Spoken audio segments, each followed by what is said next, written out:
Hi guys, what's up? How are you guys doing? My microphone is over here. I hope the sound is okay. This is going to be my first ASMR video. Since a long time, I was thinking about recreating this narration that I was hearing done for the British Museum, and it was Tom Hiddleston that was reading the introduction to one of the expositions in the museum.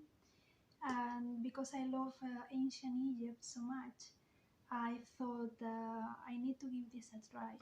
And yes, so this is my take on the introduction to the exposition, and I hope you enjoy it. To the ancient Egyptians, death marked the end of one journey and the beginning of another. After death, all ancient Egyptians believed that they must leave behind the green fertile farmlands of Egypt and the waters of the river Nile to travel to the afterlife. They hoped that afterlife would be a perfect place that resembled the beautiful landscape of the Egypt they have left behind. It was called the Field of Reeds. But to reach the afterlife, they have to make a dangerous and frightening journey. The spirit had to cross the netherworld, which was the land of the dead, ruled by the god Osiris. Hail to you, Osiris! Turn your face to the west, that you may illumine the two lands with fine gold. Those who are asleep, stand up to look at you, for you belong eternity and everlasting. The ancient Egyptians believed that it was very important to prepare for this journey. How would they ward off hostile spirits and poisonous snakes? How would they avoid burning fire and scalding water? And why did the monstrous Devourer always look so hungry? When wealthy ancient Egyptians died, their bodies were mummified. The mummy was placed in a tomb with special objects to protect it and to help the dead face the perils of the netherworld. One of the objects was a roll of magic spells and pictures. This is now known as the Book of the Dead. The mummy stayed in the tomb, but its bad spirit, in the shape of a bird, could fly away from the tomb to explore the netherworld and to try and find a way through. In order to do this, the spirit of the dead person will have to pass through gates that were warded by the gods and avoid being caught in their nets.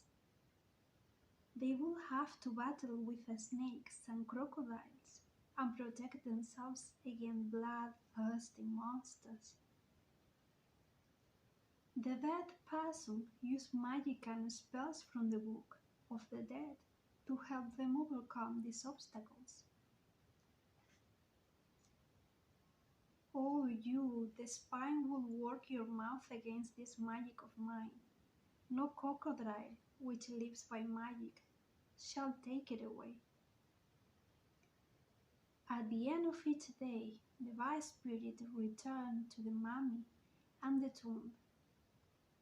The final and the most important stage in the journey of the dead was the trial in the Hall of Judgment.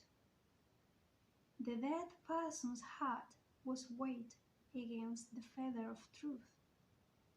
If the heart proved too heavy, they would be condemned and eaten by the monstrous devourer. If the heart balanced on the scales, the dead person will be allowed to enter and to remain forever in a perfect world. traveling across the skies with the sun god Ra, or tending their crops in a perfect landscape that resemble the green fertile banks of the beloved river Nile. Are you prepared to make the same journey? Can you discover how to use the spells of the Book of the Dead?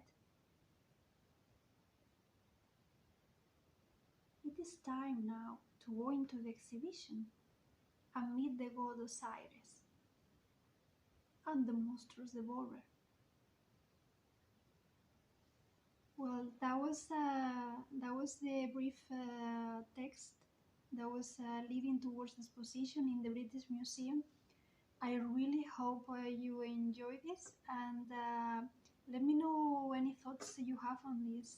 Are you also a passionate person about the ancient times, or perhaps you are more into mythology, another type of myths? Maybe Greek goddesses and gods, and or yeah, let me know anything. So thank you for tuning in, and have a good rest of the day, night, or afternoon.